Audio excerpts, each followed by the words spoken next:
You know, people on Wall Street are freaked out. People around the country are freaked out. Like, is it tariffed? Is it not? Is it on? Is it off?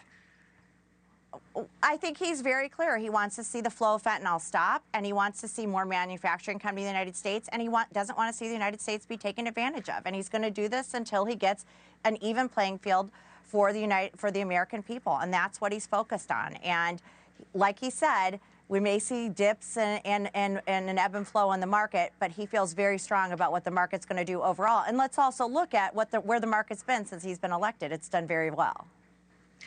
Well, it's erased all of the gains it made. Kurt, Trump said late this afternoon he doesn't even look at the markets. Do you believe him?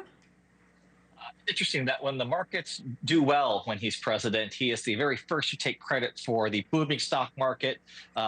Anytime that the markets dropped when Joe Biden was president, he would openly talk about what a disaster Biden's economic policies are. But now that the shoe's on the other foot, oh, I don't pay attention to that, which I don't think anyone actually believes that statement at all. This is a case of mismanaging expectations, Elizabeth.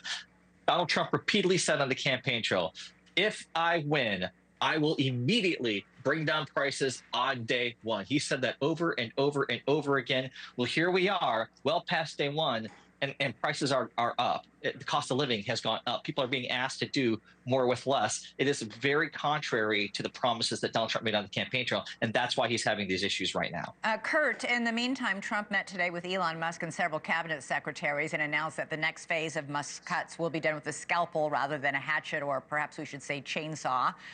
This is after DOGE accidentally fired employees at the FAA, employees at the FDA who worked on food safety, workers at the Department of Agriculture who worked on bird flu, workers who oversaw our nuclear weapons, and employees who worked to stop people with Ebola from getting on airplanes going to the United States. Now, DOGE tried to rehire many of these employees, but in many cases that hasn't happened. First of all, I think the term accidental firing is a little generous. Some people would call that wrongful termination. And you don't get to use a scalpel after you've already used the machete and the chainsaw. It's kind of backwards that way, which they're finding out. There's a tremendous amount of backlash that Republicans are feeling from these cuts. People are beginning to realize it's not just nameless, faceless DC bureaucrats, the shadow government, the deep state. It's things that are affecting real Americans, everyday lives, real jobs, not just in Washington, but around this country. It's the reason why Republicans are hiding from their constituents and why the Republican leadership has told members of Congress, don't do town halls right now. Yeah, Ronna, what about that part of it? I mean, we have seen, after seeing so many pieces of videotape from so many Republican congressmen getting yelled at town halls when they went home, the order went out, and we reported this yesterday, cancel your town halls. Was that a smart move?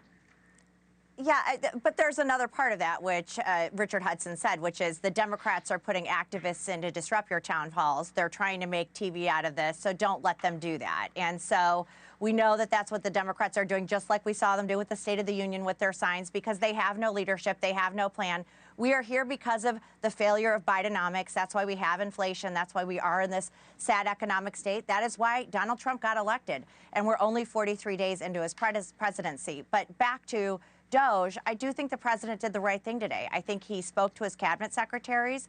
They said to him, we want to be in charge of who we hire and fire. We know our personnel. We know our departments that we're running, and we need to be able to make those decisions. We will take input from DOGE. We want to hear what Elon says. It is important that we find waste and we make sure that we're being efficient as a government, but we need to be able to be in charge of our personnel, and that's the right move. Yeah, he did also then go on to say, and if you don't cut enough, Elon Musk will step in and do it himself.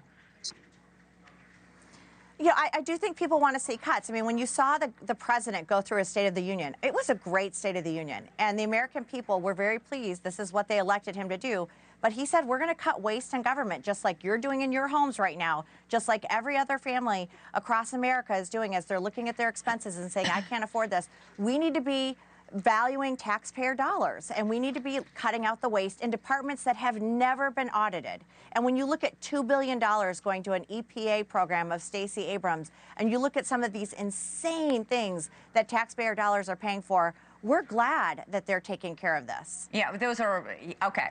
And you're right, everybody wants to get rid of fraud. The problem always, where the rubber meets the road, is, oh, I didn't want it to happen in my hometown, or I didn't want to get fired from my job. Thanks so much for watching. Go to joinnn.com to find NewsNation on your television provider. And don't forget to click the red subscribe button below to get more of NewsNation's fact-driven, unbiased coverage.